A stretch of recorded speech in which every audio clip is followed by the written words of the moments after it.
In the Buddha's time, there was a man from a good family in Savatthi. On his way home from plowing the fields, he saw a monk eating out of his alms bowl.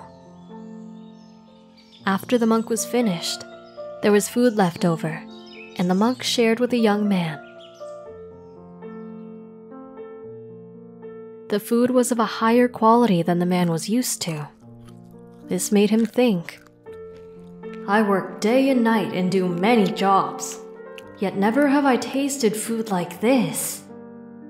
I must become a monk."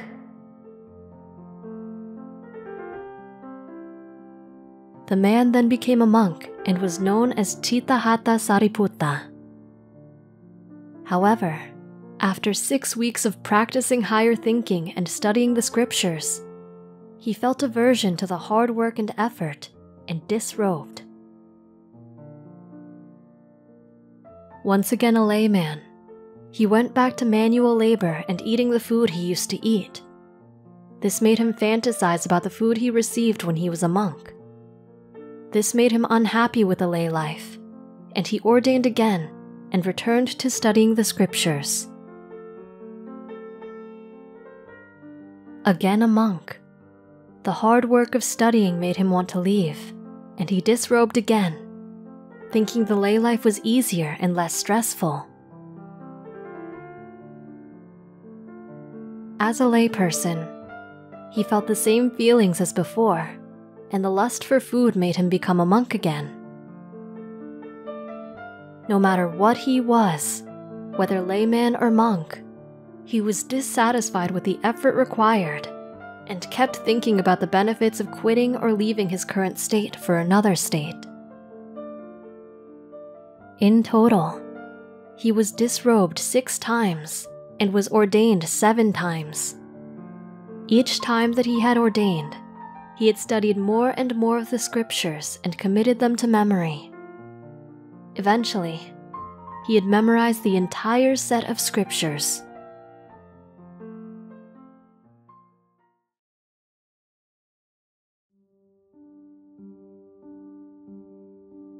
After a certain point of exposure to the scriptures, his mind began to contemplate the topics within. At first, the scriptures were just external teachings, but after reciting them so often, the monk began to internalize the teachings. He contemplated the truth within the scriptures by looking for empirical examples.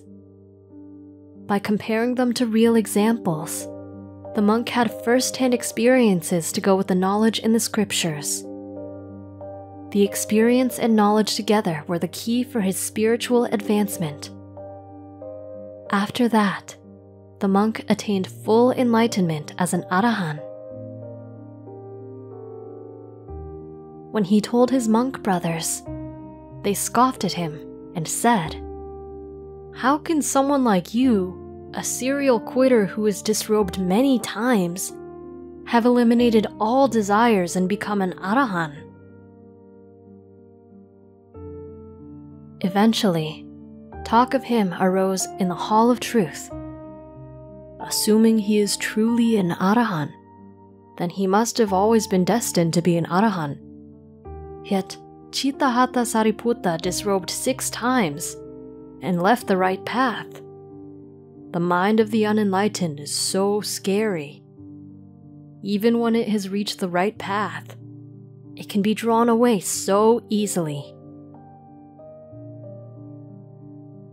When the Buddha learned about the situation, he said, "The mind of the worldling is light and hard to control.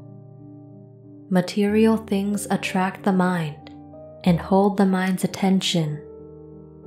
Once it is attached, it is not easy for an untrained mind to release itself. The mind that has been mastered, however, brings joy and happiness." The Buddha continued, "In the past, for the sake of a pretty spade, which they could not bring themselves to throw away, the wise and good reverted 6 times to the world out of sheer cupidity. But on the seventh occasion, they won insight and subdued their cupidity. Upon the monk's request, the Buddha told this story of the past.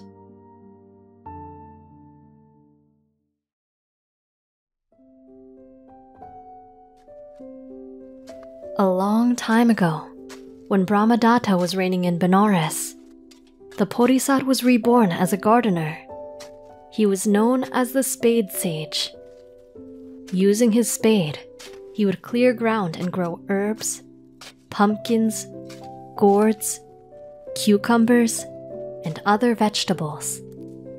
However, he was only able to make a meager living from this. His only significant belonging in the world was his one spade. He then had the thought, "I work so hard and toil endlessly for so little reward. I will forsake this worldly life and become a knowledge seeker, an ascetic." He then hid his spade in a place only he knew and went on to become an ascetic. However, the ascetic's life is hard and requires dedication and fortitude. This caused him to think about his spade, and greed arose in his mind. For the sake of his blunt spade, he renounced the ascetic life and returned to the lay life.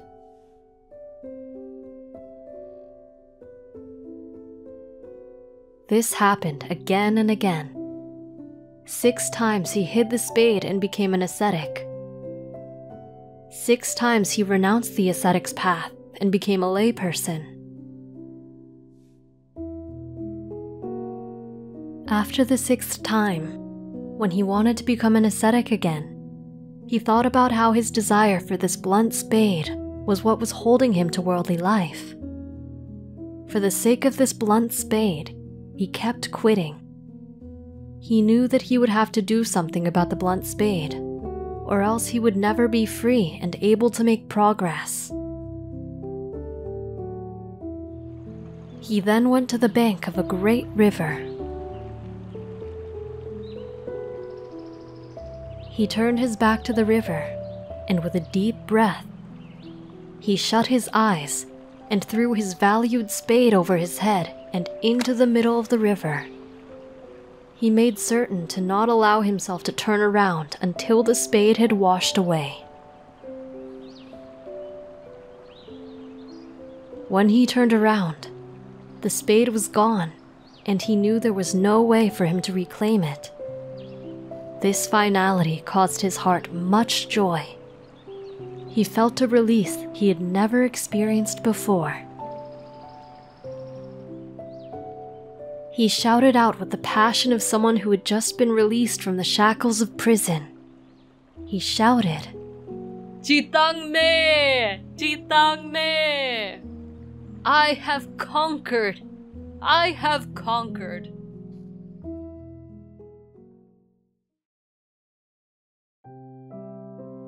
At that very moment, the king of Benares happened to be riding back from a battle. He wondered, "I hear someone shouting in triumph. I wonder whom he has conquered." The spade sage was brought before the king, and the king said, "My good man, I myself am a conqueror. I've just won a battle against my enemies, and am returning home victorious. Tell me whom you have conquered that makes you proclaim thusly." "With respect, king, your conquests, whether they number thousands or hundreds of thousands, are in vain when compared to the true enemy that has controlled us for countless lives and rebirths. Our greed is the true enemy that needs to be conquered. Our attachment to greed is the true enemy. It is by conquering my greed that I proclaim I have conquered." As he spoke, he looked out over the great river and contemplated how his greed had held him back and prevented him from any type of mental development. This led to him attaining further insights, unlocking his transcendental powers. The Spade Sage then rose in the air, and seated there, he taught the king. The conquest that requires further fighting, lest that conquest becomes defeat, is not a valuable conquest.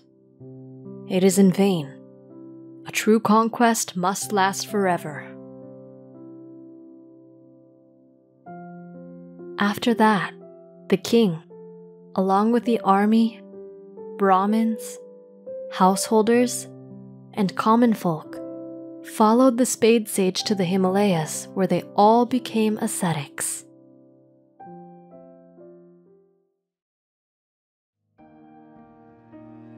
At that point, the throne of Saka became hot.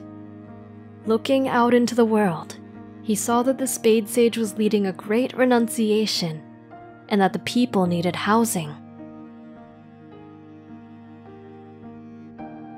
Saka then sent Visakama, the architect of the Devas, to create suitable housing for all. The Buddha then ended the story by saying, "The heart, when passions hold it fast, is hard to resolve. When greed springs up within it, it is hard to chase away, and even people who are wise and good can be rendered witless."